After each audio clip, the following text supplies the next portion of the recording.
Wait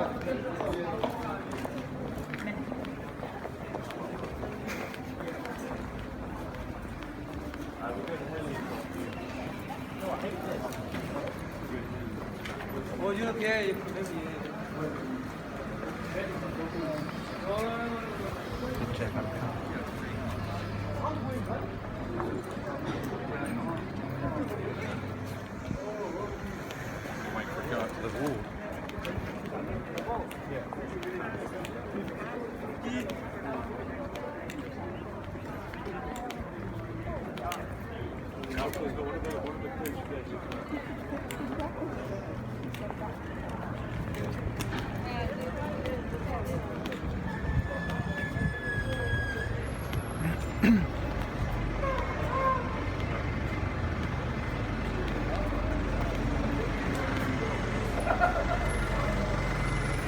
Yeah, fella. Snowy, You alright? do us a favour, Snowy. What's that? Help us with a couple of quid, will I you, don't have any please? cash on me, unfortunately. Have you got a pound? I don't carry cash on me.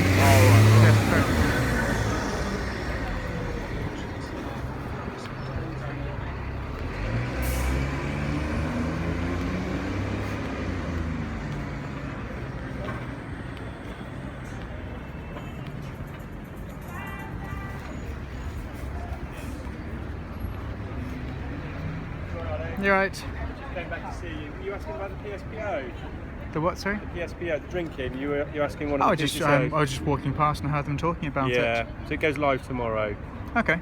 So it's well, we'll see how successful it is, but ultimately, whereas before you could drink in the town, but you had to behave. Now it's essentially going to be a no drinking zone. Okay. So we'll see how that goes. But I'm sure you use it every day, don't you? To be honest, I don't. Do you not? Oh, No. I wish all the others in Frogmore said that. 'Cause Well- I get it in the ear from them. It's one of those things. I've been in Wickham so long. I just don't look at those kind of things. I look at other things. I have a chat to some of them, and some of them say, "Yeah, we." I was only chatting to one of them yesterday. It's like, I've been here since 8:30, just minding our own business, just having a drink, and that was down White Hart Street. Yeah. Not that I want to move them on from there. I just sit there, Yeah. jolly folk, enjoy a beer. Fair enough. So The problem is though, one beer leads on to two, and then after about 10 beers, it starts getting a little bit rowdy, doesn't it? And then it's intimidating. no, the problem from what I see is people like Tonio, whatever his name is, Anton. What's his, I can't remember his full name now. I just know him as I know who you Anton. mean, yeah. The problem is people like him. One drink every however long leads to the social problems. I've seen plenty of those social problems. I've seen his list from when Bidco was live. I think it was about that much text, probably even longer, just full of people making complaints about it, and rightfully so. He's banned from all the pubs, but I had to eject him from the Falcon one day because you had the female manager that was a bit uncomfortable, but she was the only manager there. So it's the people like that the issue, not the people like that. Not saying that that's just what I've noticed in my opinion of it, I suppose. Have you had a chance to speak to your staff yet? I've been given lots of many other bits of work to do. Oh, so have you? It's been a busy day, is it? It's been busy, full stop for me. I've already emailed Chris. I've had to reschedule it, but I don't have a schedule booked in place at the minute because I've got at least another 1, 2 or 3 days worth of work for me to catch up with the immediate things. People are making lots of complaints, and I've had to go out and try and speak to some of them as well. So that's what unfortunately I'm doing at the minute, trying to get these people to voice their concerns. The system hasn't even gone live, and I'm already having people complaining about Who's it. complained then? Lots of people. Can you tell me any names? Well, I haven't. The system that was supposed to be operating, that in theory, according to yourselves, would go live on Monday, and we're going to put live on Tuesday. I've had on Monday in excess of 20 complaints from some of my customers to various different means. It all comes down to harassment. I've got just today I've had one of my regular customers who's been using us for about 15 years. Really nice guy. He's black. He's he had a black customer in there, works in a charity shop. He had a mum with the 2 kids. Mum with the 2 kids is buying a TV, and the charity shop guy is selling some charity shop items that he's been selling for the last 15 years. And yourselves have come in and had a chat with him and had a chat with her. Not interested in her, you're only interested in him. He's making a complaint, and I've got to... Do you want to give me his details and I'll contact him then? I don't have his details, I'm trying to find the people. But again, if you speak to your colleagues, I assume that you will have his details because you only interviewed him today. We didn't interview him, we just verbally spoke to him. We don't take people's details. Just You're right. For a meeting. I'll be back in 10 minutes. Yeah, sounds good. I've come back for that. Yeah. So I'll come see you in a bit. No, I'll come here. Okay. I'll run the phone. Okay, yeah, cool. Cool, see you in a bit. Yeah, but Yeah. just in relation to that, Alex, that letter that we provided you, that's to obviously explain to people. But if you want to refer any complaints, and especially if people are stating that they're being targeted due to their skin colour, then obviously that's very serious, isn't it? So please, by all means, if you give me their details, and I'll proactively approach them and I'll explain to them what we're doing. Well, at the minute I don't have his address, at the minute I don't have his other details. I've got so many complaints, I'm just trying to find these people and have chats with them and try and get them to come in to have a proper chat with me, exactly the same as what we did a few weeks ago. Because the system was supposed to go live, but unfortunately I'm getting, before I can enforce the system, with the system I'm looking to do, which is to serve them with obviously your letter, our covering letter, and obviously with the opportunity to voice any concerns they may have. But before I can do any of that, I need to have a schedule free in my diary. But at the minute I'm dealing with all of my other customers that are making those complaints. So it's kind of putting me in a difficult position because I can't... I'm the only one here, I'm the only snowball here, I'm the only manager.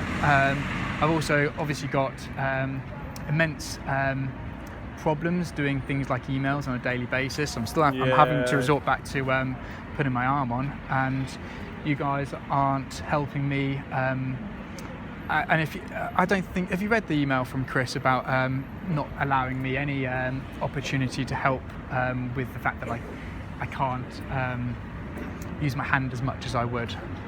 Chris has emailed you about your hand, or you've emailed I emailed him. So after our discussion, I think on Friday, I can't remember the dates now anyway, but after the meeting we had that you were present with, because you said he was the point of contact, I emailed him a list of concerns that I had. One of them is obviously the fact that we are discussing commercially sensitive data in public. That's obviously a huge concern for me, especially as we discussed previously, we're going to be going to the station and then we don't. So I'm prepared to discuss lots of things that I can't discuss because we're out in public.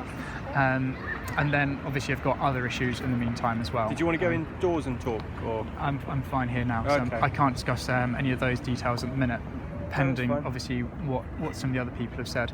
Okay. But obviously from what I see at the minute, every single customer that's walking through that store is being targeted. That man just went in and he wasn't. From the information I've been given, because if you have 5 people that come in, you're going to have one person. If 5 people come in and 5 people are asked what they're doing, only one of them is going to have a chat with me. Maybe 1 in 10. And from what I've seen, it looks to me as if almost everyone that comes in that store is being questioned. Whether or not that's the case, I don't know. That's one thing I'm obviously looking at, because it's not the case. But we're well within our rights to talk to people. That's our job, isn't it? Yeah, of course it is. We're supposed to be approachable, and people are supposed to feel comfortable talking. So we're not breaking any laws by approaching and talking to people. I'm not accusing of that. So I'm sorry if that's how it's coming across. But obviously, from our point of view, we just want to keep it simple. In terms of the training with the staff, if you're too busy, I'm more than happy to educate your staff on your behalf. Okay. I really don't mind, but what I don't want is obviously confusion. I want them to realise what's going on and why it's going on, and I don't want them to fall foul of handling stolen goods, which is obviously the ultimate aim as to why we're here, isn't it? Yeah. Well, part of the problem I've got with that though is, with all due respect, that's my job, is to have a chat with my members of staff. And you can't discuss the other sides of things, which is why we're supposed to be working in partnership. You can't discuss how the internal system is going to work.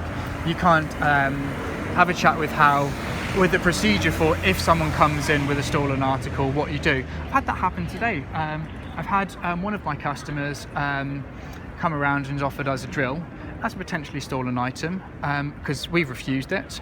A few hours later, I've had someone come in identifying an individual that may or may not have stolen an item. They saw them walk out the house with the item in hand.